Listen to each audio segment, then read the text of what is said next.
एक चींटी जीवन दर्शन।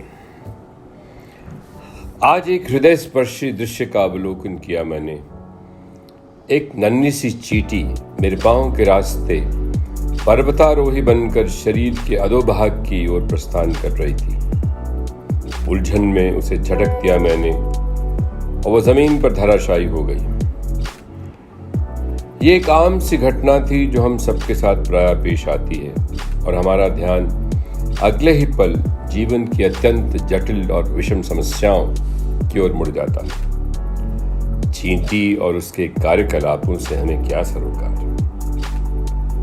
जमीन पर गिरी चींटी में हलचल थी परंतु चल न पा रही थी। झटकने के वेग से आहत थी कुछ।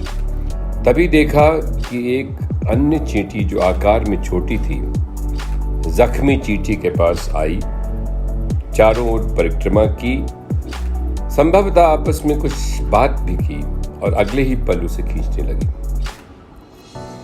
पहला प्रयास असफल रहा पर दूसरे ही पल दोनों ही चलने लगी और उस ओर चल पड़ी जहां अन्य चींटियों का झुंड मौजूद था। विश्वास है कि घायल चींटी सामूहिक उपचार से स्वस्थ हो गई होगी। ये घटना मामूली हो सकती है पर हृदय पर अटूट छाप छोड़ गई और एक प्रश्न चिन्ह भी उभरा। हम इंसान जो अधिक सशक्त हैं प्रायः ऐसा व्यवहार क्यों नहीं करते? आपस में संवेदनशीलता की इतनी कमी क्यों है?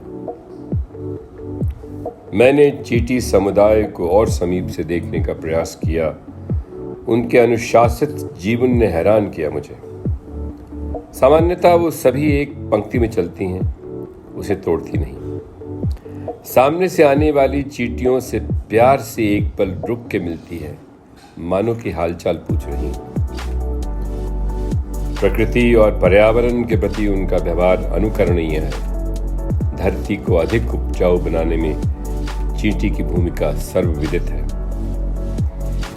आकार में सृष्टि की सबसे छोटी कृति है यह, पर इसकी शक्ति को कम आंकना बुद्धिमता नहीं। पुरानी कहावत तो यह है कि एक चींटी हाथी को भी मार सकती है। सूक्ष्म है, नगण्य है, पर संवेदनशीलता, सद्भाव, भाईचारा, अनुशासन और अपार शक्ति की कमी नहीं है।